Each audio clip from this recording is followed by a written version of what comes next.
គ្រូខ្ញុំមានបញ្ហាឈឺសន្លាក់ដូចជាខ្ញុំធ្វើការកសាងអញ្ចឹងលោកគ្រូជាពិសេសខ្ញុំឈឺអាកលាក់ដៃហើយកលាក់ជើងបត់ដៃផុតហើយនឹងឆ្អឹងខ្នងចង្កេះហ្នឹង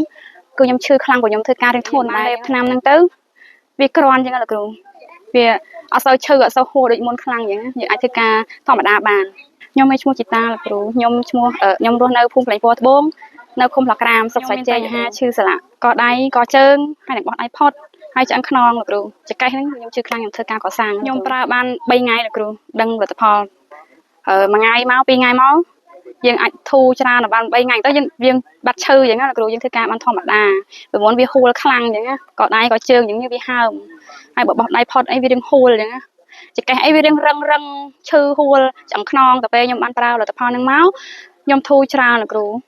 សប្បាយចិត្តលោកគ្រូព្រោះយើងធ្វើការយើងក្មេងប៉ុណ្ណេះអញ្ចឹងទៅអ្នកខ្លះគេថាយើងអត់ឈឺអីគេថាដូចមនុស្សចាស់តែយើងឈឺព្រោះយើងធ្វើការធ្ងន់លោកគ្រូទៅពេលគេណែនាំលទ្ធផលហ្នឹងមកខ្ញុំក៏លេបតាមម៉ែតាមពុកខ្ញុំអីចឹងណាទៅពេលហ្នឹងទៅវាធូរស្បើយច្រើនវាបានជាមែនធ្វើការបានស្រួលធម្មតានេះខ្ញុំសូមផ្ដាំផ្ញើទៅដល់ពុកម៉ែបងប្អូនអ៊ំពូមីងចាស់ឬក៏ក្មេងដូចខ្ញុំអីអាចតែឈឺសន្លាក់ដៃសន្លាក់ជើងអាចមកប្រើលទ្ធផលសិទ្ធិបុរាណនេះបានចាព្រោះខ្ញុំលេបទៅបានធូរស្បើយច្រើនខ្ញុំក្មេងតែខ្ញុំឈឺដូចមនុស្សចាស់ដែរឈឺដៃឈឺជើងខ្ញុំធ្វើការធ្ងន់ចឹងហើយបងប្អូនក្មេងៗមានឈឺដូចខ្ញុំអញ្ចឹងសូមមកប្រើប្រាស់នៅលទ្ធផលនេះព្រោះជាមានសុខភាព 100% មែនចា